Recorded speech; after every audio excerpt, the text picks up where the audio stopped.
Welcome to Behavioral Health Today, a podcast brought to you by the Triad Network. This podcast is designed to share trending topics occurring within the world and our communities and bring them a behavioral and mental health perspective. Welcome to Behavioral Health Today, a Triad production. I'm your host, Sharlee Dixon. Joining us today is Patrick Faga. Patrick is the founder and CEO of FirstWork, a digital application that simplifies discrete trial training to help young children with special learning needs. With a background in behavioral neuroscience and behavioral and decision sciences, Patrick has developed FirstWork to enhance learning through a structured, customizable digital experience for parents, professionals, and children alike. We're excited to have Patrick with us today to discuss his journey in creating FirstWork, the app's role in simplifying discrete trial training for children with special learning needs, and how its customizable, reward-based approach helps both parents and professionals enhance children's learning experiences. Welcome to the show, Patrick. We're excited to have you. Oh, thank you so much. I'm so excited to be here and really appreciative for the opportunity to share a little bit about what we're doing and about our perspective on technology and the way that that can link into improving the ability to deliver awesome lessons for children with special learning needs. So really special opportunity to be here. Thank you. Absolutely. And I'm also interested because we hear a lot of things, especially in the media, about how technology is just ruining the children of today. So I'm really interested to hear your take on how we can use technology for our good. Yeah, it's going to be an exciting conversation. It's definitely a Absolutely. dynamic situation.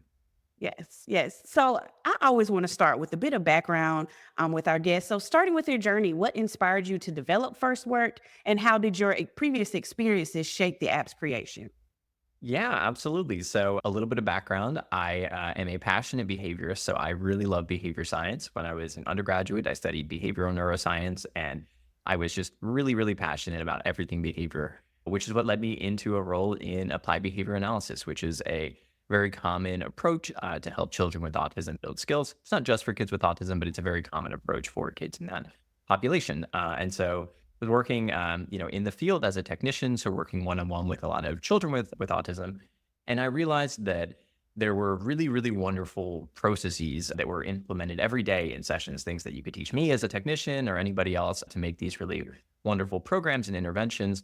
But there was a lack of really effective systems that could make it possible for things to be a little bit easier for you to learn and easier for people like parents to pick up without as much of that expertise, because of course, professionals just know so much, and it's often really difficult for parents to implement some of the things that professionals do. So my background in ABA really kind of made me aware that there are these just really amazing processes available, but that the systems weren't quite there. And so given that I was also really interested in technology, it was just a bit of a worm in my brain that I couldn't get out. And eventually it led to me working on this idea for FirstWork. And it's been some time since then, and the application's out and being used by thousands of PCBAs. So it's been quite the journey, but it really started with just working in the field of ABA and kind of seeing all of those day-to-day processes and where there were areas where it could be possible to build systems to make things a little bit easier for everyone.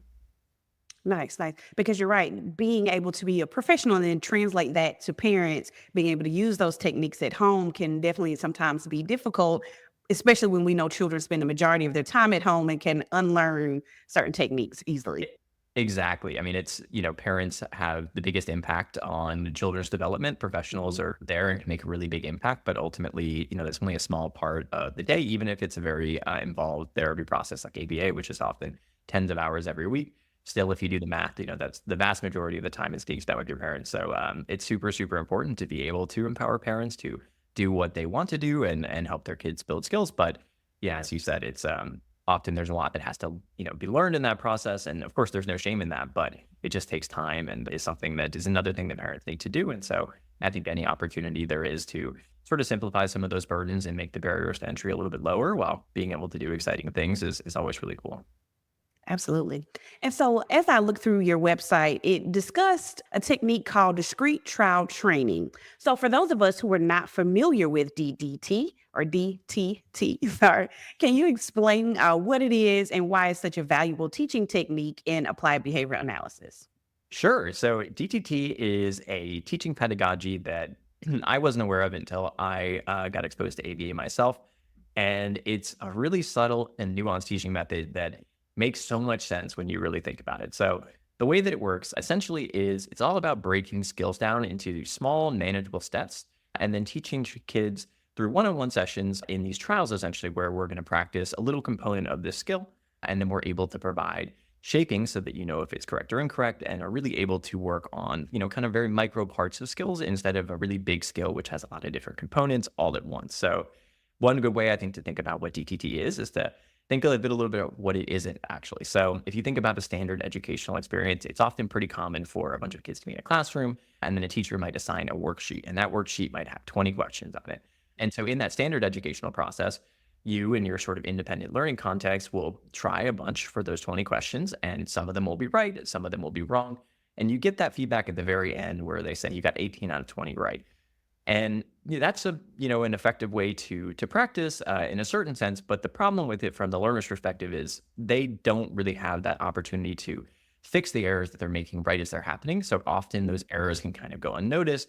And it's not as clear where exactly the problem is. So, often there's one little thing that's kind of causing those sorts of errors. And if you can address that right when it happens, instead of giving more opportunities to continue making those mistakes, it's just a lot easier to direct people towards the correct answers and the correct ways of doing things, as opposed to spending a lot more time than is necessary working on these really big goals and kind of big learning processes and then getting kind of meta feedback at the end. So it's essentially a process that breaks these bigger learning goals down into small little parts. And then there's a very clear instruction about what you're supposed to do. The learner gives a response. And then right after that happens, the instructor is able to basically provide feedback on whether or not that was correct or incorrect. So if you're getting the correct answer, you can kind of build that momentum that, we're making progress and we're moving in the right direction. So the learner has that certainty and that kind of reward that they're on the right track. And then if you start to get off track, instead of letting you go, 2 streets down and be all the way in the wrong neighborhood, you kind of just stop right there and say, actually, let's take a look at this and let's try to do it this way instead. So the learners are able to find that right answer and not spend as much time in that sort of struggle and not knowing, because frankly, they don't learn very much in that process. If you're making mistakes, really the way that you learn about that mistake is somebody can correct that and then tell you it's something else that you could do that would have a better result. So it's really focused on breaking things down so that you can look at smaller behaviors, not get as overwhelmed, and then start to address things right at the moment they're happening, as opposed to over this bigger time scale. So lots of words there, but it's essentially a tutoring-based strategy that breaks things down and allows you to work on smaller goals instead of bigger goals for really just about any task. Okay. And honestly, that sounds like it could be a bit challenging, maybe especially for parents and even clinicians to learn and how they would implement that with children who already have a certain level of difficulty with learning. How does FirstWork simplify and even digitize that process to make it more accessible to both groups? Yeah, absolutely. So on top of it being a process that has steps and you need to learn and understand, there's also sort of a logistical component to this, which is depending on the types of lessons that you're going to do, you need to have these very specific materials. So very common DTT goals are things like matching, receptive identification, which can you show me which one is a book? And then you select the book out of a list. Expressive language, which is when you ask a question and then somebody gives a vocal response. But really a lot of it is focused on understanding the identities of and the names of really common things in our environment. So essentially kind of building up those categories of what things are and how they relate to everything else. So very early language development skills a lot of the time are focused on a DTT. And something that is needed for that is pictures of all of these things. And that's really where digitization can make a really big impact. So currently a lot of professionals will go and print and laminate their own materials. So they spend a lot of time and go find these materials, create them bespoke for lessons, which takes, of course, a lot of their valuable time. You could also purchase big sets of images, in basically cardboard cards and use those for your teaching images. But in every process, there's just a lot of steps involved, and it's really hard to access a huge range of images, because even if you're printing them off or buying a set, you're not going to have 10,000 images. You're going to have, 200. So one of the really cool things with having an application is you can take a lot of those materials that are needed for lessons and then put them into an easy to access repository so that you can customize these lessons on the fly and not have to work as much with these physical materials, which just kind of add an extra step to that process. So one of the beauties of having it in an app format is that you don't need to have those cards. So parents don't need to have the cards. They don't need to know exactly how to set them up. Just kind of, they can work with professionals who can help them figure out what goals are relevant and how to kind of customize everything. So there's a lot of opportunities to just do it a little bit quicker, not have to do as much setup beforehand. And then in sessions, you have a lot more customizability just because there's a really big range of targets you can select from in the application. And sometimes things are lost or damaged and you might have issues with physical cards. So there's a lot of benefits from the logistical perspective, especially of just having it all in one place on your phone or your tablet instead of sort of having to manage this big set of physical materials that are very specific. Absolutely. And speaking of it being highly customizable, how do parents or professionals really personalize the program to meet the specific needs of each child? How does that Yes, part work? it's a great question. So one of the things that's really special about Discrete Trial Training DTT is that it's such a flexible framework. It's something that can be realized in so many different ways. You could have a lot of different numbers of answer options. You can provide different levels of prompting and error correction and rewards. And so there are a lot of different ways you can structure lessons and they have different impacts on the learning process. So to make things easier, to provide more guidance, to make things a little more difficult when you're kind of moving on towards really having a good grasp on the target. So essentially what we've done with FirstWork is we've created systems that allow you to do a lot of this customization inside of the application. So you can basically set up the lessons based on the needs of a specific learner. So if there's a learner who needs a little bit more assistance and maybe they're really new to a target, you could set it so that it's easy and gives a lot of prompts and gives a lot of error correction so that essentially it's as, sort of easy to make those initial correct attempts as possible and phase it up over time. And so it's possible to really closely tailor everything to the needs of that learner, especially if you're a professional and you have that extra knowledge and context and background from your professional training. So for professionals and for parents, though, there's just a lot of customization options that you can use. And it's also built to be a collaborative tool. So professionals who have families who are clients can essentially communicate the goals and programs with them really easily. So a lot of the time for parents, it's not an entirely independent process. It's something that is done in conjunction with professionals, which can make it even easier to customize things at a really, really kind of granular level. Very cool. Very cool. It really seems like it might even start with some lower level things like matching and identification. Is there a way that the app can adapt as a child grows, learns, progresses? And is it really set for, early childhood, or is there a set age group for it? So set age group is a little hard to determine because with neurodivergent learners, the functional skill level and the age level don't necessarily correlate super directly. So often age ranges can be a little bit broader than they would be in a neurotypical learning environment. But when we just think about the goals, the simpler goals that we have are things like matching the sound that letters make to that letter and matching. So these are kind of very simple goals that are often pre-academic. And then we have other goals that fall pretty nicely into the typical academic segments of things like arithmetic and reading, for instance. So we don't have anything more advanced than that at this stage. I would say multiplication and division are two of the more advanced skills that we have inside of the app. But there is a pretty large amount of things you can work on, especially if you're starting off with some of those earlier goals. So if you're starting with matching, for instance, there's quite a lot of learning that you could do inside of the platform before you run out of goals. So we typically think of it as pre-academic to early academic. So when you think of your first couple of years in elementary school, often are working on things like arithmetic and reading. And in the future, we do hope to increase the curriculum so that there's more that you can work on there. But we do definitely like the idea that for learners who fit well with the platform and it's a really effective tool for them, it's nice to be able to just move on to different goals and be able to use that platform for a longer period of time if it's something that works well for you. So definitely one of our goals is to just have more that you can work on inside of the application and expand the period of time that learners could reasonably be using it to work on a lot of those harder skills, things like math skills. Nice, nice, nice. So earlier you mentioned that FirstWork is available and can be used by both professionals and parents. How does it differ in functionality for each group? Of course, professionals have more experience and education on using these specific skills, and then parents like me are just the clinician said we should use this. We're going to try it out and see how it works. So how do parents really benefit from using this at home? So the thing that's really unique about FirstWork is that one of the realizations behind the application was that digitizing isn't always enough. Educational technology has been around for 20 years, and for the most part, not that much has actually changed about the way that learning happens. Obviously, there's lots of educational tools that are very helpful in the classroom, but for the most part, I think that the problem with educational technology is that kids are not often very motivated to engage in it, and so it's fundamentally very similar to the way that things have always been done, where parents are there really moderating the process and essentially playing that role in the at-home context using some materials that were provided by the school. And so when you think about your traditional digital technology that's educational focused, it has that same characteristic where it might be a little bit easier, it might be better in a lot of different ways, but without the parents being there to really make sure that that learning is happening and that learner is on track, they're not going to select that over YouTube, for instance, or something else on their device.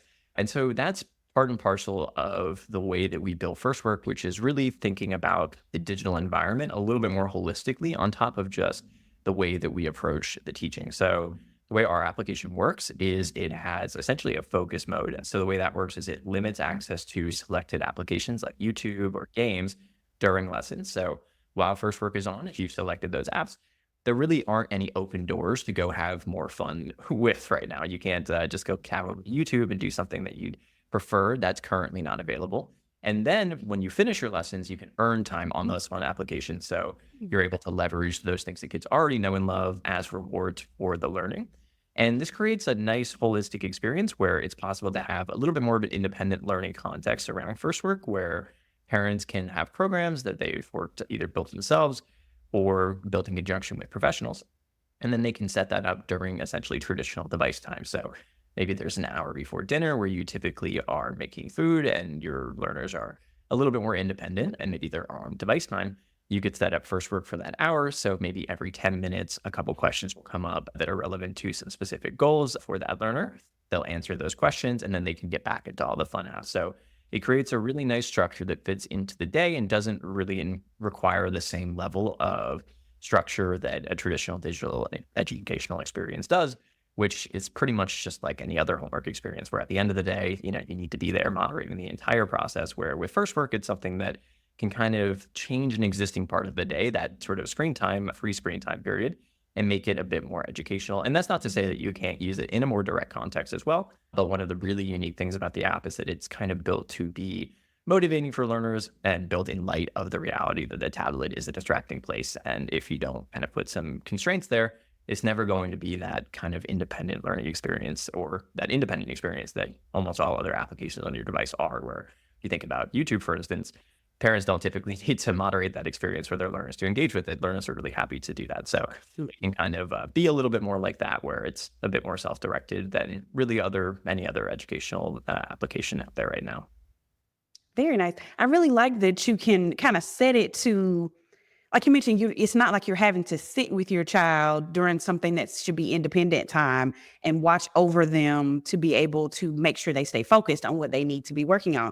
As a parent, let me tell you, that's probably one of the most difficult times during homework time or independent time when he's got like a study sheet or something like that. I need to watch, because if it's online, he's going to be on YouTube, like you mentioned. Like there's no way for me to say, I mean, I can say it, but that's not necessarily mean that that's what is actually going to happen. And so being able to have that built-in digital reward system, it seems like it would keep children engaged during the whole time and really motivated to do what they need to do before they can do what they want to do. It really is very exciting, because that's, especially when you think about the special education population, it's even more difficult a lot of the time to create those independent experiences. And one of the things that we've been really excited about is in the special education classroom setting, as well as in ABA, this has been a tool that creates the opportunity for a bit more independent learning, which is just really hard to replicate with other tools. So it's been a really exciting and kind of unique part about the tool, is on top of, the work we're doing with making DTT digital, also just creating a platform that's a little bit more self-directed than most things out there, because there's just a lot of extra opportunity for learning if it can be a bit more independent, because parents and teachers and everybody else are at max capacity already. It's hard to create more time when all the time is spoken for. So it's kind of a really exciting opportunity to be involved in a different period of the day than is traditionally conceptualized as where those interventions could happen. Absolutely. And speaking of customization and these really cool features, one, again, I already like the reward system, but can you give us some more of the popular features and some really cool things that the app does? Yeah, so I would say that the most popular features would be definitely the reward system. And people love the reward system. It's kind of a really unique thing. So that's probably right up there at the top of the list. But then when we think about some of the more focus features, some of the ones that people are most excited about, especially because this app is built so closely in conjunction with professionals, are a little bit, kind of professionally oriented. But my favorite one actually is, and I have a bit of a story about it, is this feature called distractor hiding. So we're doing a research study for FirstWork right now. And something that we learned during the research process was that there are some learners who figure out the system and are actually faster than we anticipated them to be. So they will see the correct answer and they're ahead of us by about a half a second. So they'll try to find the correct answer. But because the system wasn't ready for their response yet, they kind of are like, oh, well, I tried to give the correct answer and the system didn't recognize it. So I'm not sure what's going on here. I'm just going to, press other things. And so we got this piece of feedback that there are these learners who really do seem to be selecting the correct answer, but the system was just not quite fast enough for them. So what we did was we added this new distractor hiding feature. And so what that does is it plays the question. So it might be something like, which one is a dog? And typically all of the answer options are presented from the very beginning. So while you're here, where is, or which one is, the picture of the dog is present on the screen. So if you can kind of anticipate when you maybe hear the duh, that we're probably looking for dog, you might go select it a little bit before, the system is ready for your answer. So we added this new feature that makes it so that all the answer options are not present at all until the whole question had been answered. And for those learners with that profile where they were a little bit quicker than we were expecting, it was kind of the perfect fix for them where they were able to take that extra time to hear the whole question and not get a little bit ahead of the process. And it made a really big impact on their trajectory and just how they experienced the application because it was sort of synced up with their timing a little bit more closely. So we've done a lot of really kind of detailed feature work when it comes to customization that really allows you to match some of those unique situations. And sometimes the way that the solution comes out, like in that case, is sort of an interesting one where it might not necessarily be what you would have expected. So there is a whole myriad of features inside of the application that are like that, where there's a really specific reason why it's there, and there's sort of a type of profile of learner or a type of behavior in mind that it's responding to. And you're able to, kind of incorporate that and turn it on or off depending on your needs. So there's a whole lot of them and they're all a little bit detailed, but those are the types of features that really have me excited because I think it's, sort of speaks to what's exciting about DTT in my mind, which is that it can really be made to match the needs of a learner and, kind of respond to their specific circumstances as opposed to being kind of a big thing that we try to make sure that everybody can fit into. So being able to have those kind of really tight customization options that have maybe only an impact for, a small segment of learners, but a really important impact for those learners are the ones that I'm most excited about. We'll be right back after word from our sponsor. Most of us spend more time at work than anywhere else doing anything else. So why not spend that time in a job you love? Introducing Triad's Jobs Marketplace, the only job site dedicated specifically to behavioral and mental health professionals. Featuring more than 1,000 open jobs from dozens of behavioral and mental health employers, and searchable by location, professional field, employment type, specialization, and more. Jobs Marketplace helps you find your next career opportunity. Full-time, part-time, or gig time, make the most of your time. To access Jobs Marketplace, register for your free professional account at hellotriad.com/BHT. That's hellotriad.com/BHT, and then click to Jobs Marketplace. If you're already a member of the Triad community, visit app.hellotriad.com/jobs. That's app.hellotriad.com/jobs. Visit us today and take your next career step tomorrow.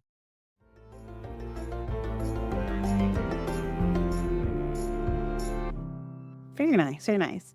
And so you've mentioned actually a couple of times that FirstWork has really been able to help children learn faster compared to some traditional methods that are out there that of course work, but FirstWork is helping them to move a bit faster. And we love a good story. So can you share some success stories or examples of how the app has improved the learning experience? Sure. So with the speed, one of the things that's really interesting is it's actually almost more of a physics thing than it is anything else. So if we kind of return to the example of how people traditionally do these lessons, they're using these physical cards. And something with physical cards you have to do is set up an array. So let's say the question is, which one is a dog? One of the images will be a dog, and then there will be a bunch of other images that are other animals, for instance, or other objects out there. And every trial that needs to be set up. So you need to have, say, 4 or 6 images. And so every time you do a trial, you need to go, make sure you have the correct image, make sure you have some incorrect images, set them up and orient them towards a learner, and then ask them the question. They give a response. You give them, a response as to whether or not that was correct. If they get it correct, you're presumably going to move on to the next one. And then you need to do that all again. And it doesn't, maybe when I say it out loud, it does sound like a little bit of a long process, but it's something that that takes a lot longer than I think people give credit for. Each time you have to do that, you have to go do quite a few manual steps. During that process, that learner has to sort of just wait. So it's not really something that's awesome for them. Usually they're, they're not that excited about sitting at the table and waiting for the next 15 seconds to move on. So the thing that's really exciting with the application is because all of that's done automatically, especially if you know the correct answer already. So for instance, there's master trials, which you might do. So we assume that because of previous performance, you would actually know the answer to this question, but just to make sure that nothing has changed or we don't need to continue practicing, we might go do 10 quick questions on that target. If you were using the physical cards, even though it's something that the learner already knows and might just fly through really quickly, each trial is going to take you those 15 seconds to go set up. And then you have to move on to the next one. Where with FirstWork, that can be, almost instantaneous. So we've heard some really exciting reports that especially when we're working on those master trials, which allows us to kind of control for whether or not the learner does know the correct answer. Often kids are able to complete upwards of 20 questions in a minute using the platform, where it would be really challenging to deliver more than about 5 using physical mechanisms. So really just a physics thing at the end of the day is that people just can't go grab those things and set them up much faster than that. So even if you practice, and some organizations really do practice, like doing it as fast as possible, there's just some significant limitations on how quickly you can do that. And so there's just kind of a myriad number of benefits to being able to do things a little more quickly with the same level of specificity. You just don't need to spend as much time, especially if we're thinking about something where it's practice like a master trial. You just demonstrating that you know that correct answer is really what we're looking for there. So just being able to do that and move on to the next thing a little bit more quickly can have a lot of benefits. So that's been the source of where we've seen a lot of those speed benefits. And it's been pretty consistent across all contexts just because it's kind of a universal thing that people are not quite as quick as machines at dropping down physical cards. So that's been a big source of those differences between the platforms. And of course, there are a number of other things that we've noticed, but that's been one of the most consistent and sort of solid findings that we've seen about the app. Is it's just very difficult for people to set things up anywhere near as quickly. Absolutely. Because like you mentioned before, you got to be able to make sure you have all the items and the cards and everything with you, and then trying to set them up, move them out of the way, and then also figure out how to keep the child from not being distracted. Yep. In that environment, I'm sure is quite difficult to manage. Yeah. And of course you have to track the progress as well. So there's a tracking component. So yeah, there's just a lot going on in that situation, and it allows folks to sort of simplify things and sort of tagging onto that. And I think responding a little bit to what you said at the beginning about just how interesting the time it is with digital technology and how that can just have it's a different world now, basically. One thing which I heard that really excited me, and I've heard this a number of times, is people would get in touch and they'd be like, I had this really strange thing happen. I was doing these DTT trials with the application, and I noticed actually increased eye contact between me and the learner compared to a typical session. And the reason that a lot of clinicians think that this was happening is that because they're able to not worry about that setup and not worry about that next trial, their focus is a little bit less split. So the tablet sort of creates this interesting interface for that human interaction in that case, where it's kind of a counterintuitive thing that you're switching to a digital framework and now you're interacting a little bit more. But if that digital framework allows a person to focus a little bit more on another person and not be focused on manual tasks and tracking data and just doing all this other stuff, that your professional focus can be a little bit more focused on the interaction with the learner that you're working with, as opposed to this manual process. So that's been a really interesting thing with technology, and sort of just has had me thinking a lot about where technology has, a really positive impact versus where it has less positive impact. Because I think that there's definitely a mix. Clearly technology can have negative impacts, and there's, certain types of experiences and applications that are better than others. But it is, I think, really interesting just to think about in the digitization of processes. That's kind of an interesting characteristic. Like, does that process take a person away from the interaction with another person? Because if it does, there's actually a decent chance that there'd be a better surface area essentially for human connection than there was before. Absolutely. Absolutely. And you just mentioned something I really hadn't thought about until you said it, but tracking progress and being able to report out that progress. How does that process work? with the app? Yeah. So the application is essentially automatically tracking the progress that you're making. It's all saved locally and securely on your device and only your device. So you're the only person with access to that data. But essentially, as trials happen, we're recording the progress for you. So it's something that takes that essentially out of your need to focus on at the end of your lesson. You could just go into the view progress page and go take a look at how well you did. So instead of needing to sort of carry those numbers around in your head, I think they got 3 right and they got 2 wrong, you can just have the system record it. And another interesting thing with that as well is that, humans obviously make mistakes. We're human. It's what we do. And so, it's impossible for a technician to be 100% accurate at recording, the trials that they do over a long period of time. People are going to make mistakes. And that's not even to mention, unfortunate situations like people who are trying to misreport data and things like that. So one of the nice things about having that automatic data collection as well is that it sort of allows you to have a little bit higher fidelity collection. That, clinician A and clinician B, if they're both using the system, have the same exact criteria for when the system says you got it right versus when the system got it wrong. So it allows for a little bit of that standardization, which just has a lot of benefits when you're doing a secondary analysis or trying to see if certain programs that are running are, better than others. You can control for some of those extra factors, like how does the clinician score it? Maybe there's like a subtle difference there, but a couple percent difference, is a big difference in the world of statistics. So it's a cool way to sort of simplify those concerns about fidelity and just have it all be the same across the board. Absolutely. Absolutely. So what kind of feedback have you received from users so far? And how do you see FirstWork evolving as you continue to develop it? Yeah, it's a fantastic question. So separating it into a few different buckets here, one of the big pieces of feedback we received from the ABA community is that the application saves a lot of time and money on material preparation. So on top of creating these exciting new options for folks, it's also a little bit simpler to just have everything on an application as opposed to spending professional time creating cards.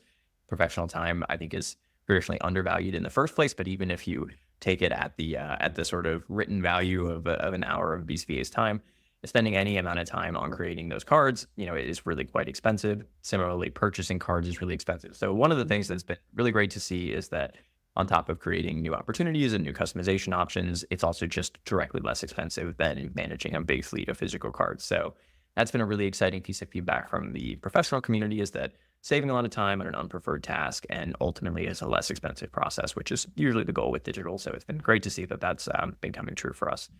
And then on the parent side, something that we've been hearing a lot is that it's just really easy to introduce, which is really what we were most excited about and kind of most hopeful about for the application, was that it was something that parents could really pick up and be able to just start running with. And, parents understand the concept. Everybody knows about kids' relationship with technology. So a lot of the time there's that kind of fun, like, oh man, like they can earn YouTube time. That's going to be awesome. I'm sure they'll be happy with that. So parents are excited and really understand what we're trying to do and find that it's something that learners are much more willing to engage with than a traditional activity. And kind of going back to our previous discussion, it's something that can live in a little bit more of an independent context. Obviously, people should be providing all the oversight, making sure that everything is going well, but it's a little bit different than a standard educational experience where, like, if you're not there, we're now doing YouTube. So, it's right.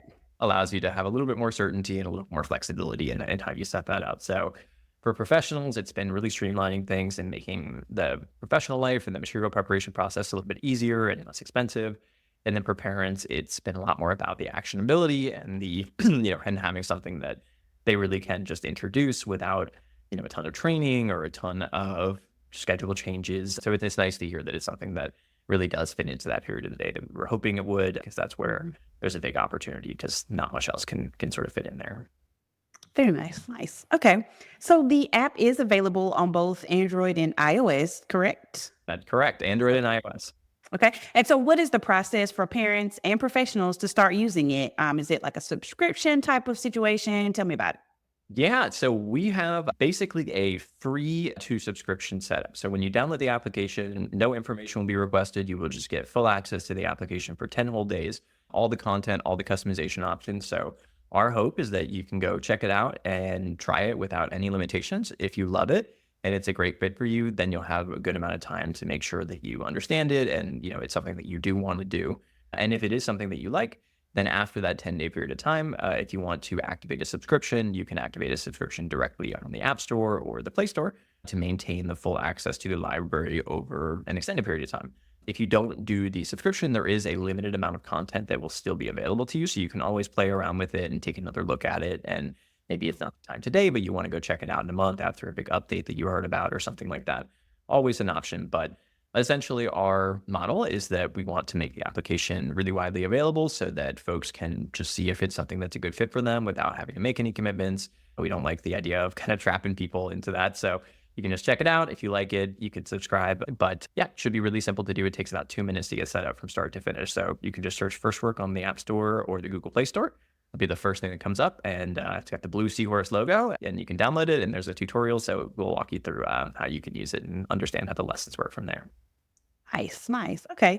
And so looking ahead, how do you envision FirstWork growing in terms of features and then its potential impact on ABA and early childhood education? And then also you mentioned that you've got a future research initiative that they're working on right now. Can you share more details about that as well? Yeah, sure. So I guess I'll start at the end there with the research. So the thing that our research study is focused on is on measuring the impact of FirstWork as an independent learning tool. So we've been working with thousands of professionals for quite a while now and really understand what the tool can do in the hands of professionals. But professionals, of course, provide a lot of additional support and structure and guidance to the experience. So a professional with the tool is not quite the same as a tool in a much more independent context. So what this study is really focused on is using FirstWork in a controlled but independent learning setting where learners are essentially self-directedly working through programs, and earning time on their favorite apps as a reward. So essentially looking at it in an analog of that at-home context so we can start to better understand, what parents can expect from the application as a learning tool for their learners if they're using it in that at-home context, working on new skills. So essentially, we're looking at undeveloped skills, so goals that learners have not made much progress on. And then we introduce that skill on the application and are measuring the progress that learners are making towards mastering those skills. The study is not quite yet ready to be published, but we've seen some really exciting results. So we're very excited for that coming up. And that will be a big thing we'll be sharing about. And then returning to kind of the whole vision for FirstWork and where we'd like to go from here, which does link up with our research study a bit, is there's a big access to care issue in really all of mental health care, but especially with autism, there's a real need for early intervention. Kids who are able to get into services more quickly and start working on building skills typically are able to make a lot of progress. So it's a unique opportunity early in life to just start practicing these important skills after a diagnosis happens. And unfortunately, there are often 6 to 12 month wait lists, sometimes even longer in major cities. And if you're in rural areas, it might not even be possible to get services. So there's just big gaps for a lot of people in a lot of different places that make it so that parents are sort of stuck for often a very long period of time.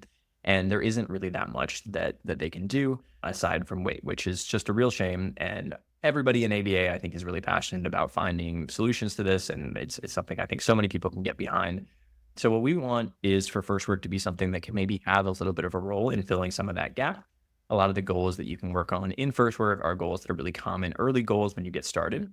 And we're using the same process that you'll traditionally use inside of sessions. So our hope is that the application can serve as a little bit of a bridge and something that parents can introduce independently, whether that be, sort of as like a homework tool if they're in services to just continue the opportunities, or even potentially before services even begin, being able to start building some critical skills that they know are important for their learner in a way that's a good fit for them. So ultimately, we would like to, have the application be something that is not just a professional tool, but is also something that is used by, in the professional context as an avenue for parents to get started when they might not have as many options on wait lists and things like that. Absolutely. And really, Patrick, that's really what I was thinking of when I started doing research on FirstWork. I used to be a school social worker, and I worked with children who were needing to be evaluated for special needs education inside of the school system. And our wait list, and it wasn't a large city that I worked in, but our waiting list was at least 9 to 12 months. And I would feel so bad as the social worker telling a family, like, I'm really sorry, you just have to wait. And being able to give them a tool that they can use at home for their child so they're not just sitting and waiting, for the school system to be able to help them is incredible. Well, thank you. And I know that it's not just you who feels that way. I think like so many professionals who are in that position of, I mean, it's the least, I think it's professionals' least favorite thing to tell families is like, hey, I don't have the ability to help you. So definitely something we're really passionate about, and hopefully being able to make an impact on over time and just create more tools. And obviously one tool is not going to be the total solution for anybody, but I think that given that there's nothing else right now, it's important to build tools, and hopefully there'll be much more comprehensive solutions that can kind of speak to all the different needs of learners that can develop and be a little bit more available to parents over time. So definitely hopeful to be a part of that. Absolutely. And I'm looking forward to watching FirstWork grow. I want to actually share it with a lot of my former school district colleagues, because I do really believe that it could help our children. Oh, well, thank you so much. Yeah. Where can listeners learn more about FirstWork, and where can they download this on their device? Yeah. So if you want to get a little bit of an overview and some visuals about how the app works, we have a lot of that on our website, which is www.firstworkapp.com. So firstworkapp.com. And then if you search FirstWork, one word on the App Store on Apple or on Google, it should be the first thing that'll come up. There's a little seahorse logo there, and it's a blue background. So you should see that pop up, and it's free to download. So if you can find it there, you can just press install, and then you'll be good to go to check it out yourself. So if you want to just kind of jump right into it, I recommend downloading the app. There's tutorials, so you'll be able to kind of get a guided experience and see how everything works. And if you'd like a little bit more information, the website is a great place to go, which is www.firstworkapp.com. Awesome. Well, Patrick, I have really appreciated speaking with you today. Oh, well, thank you so much. It's been absolutely wonderful to speak with you as well. And thanks for sharing about your professional experiences too. It's really great to have that kind of shared insight in the conversation. So really appreciative of the opportunity and for you sharing your time with me today. Absolutely. Thank you again. And thank you to our listeners for taking the time to join us. The resources for this episode and an archive of all of our other episodes can be found on our webpage at triadhq.com/BHT. And we look forward to having you back with us next time on Behavioral Health Today. We appreciate all the support from our community, and if you like our show, one of the best ways you can support it is by giving us a 5-star rating and leaving a review. Behavioral Health Today is a podcast part of the Triad Behavioral Health Network, all rights reserved.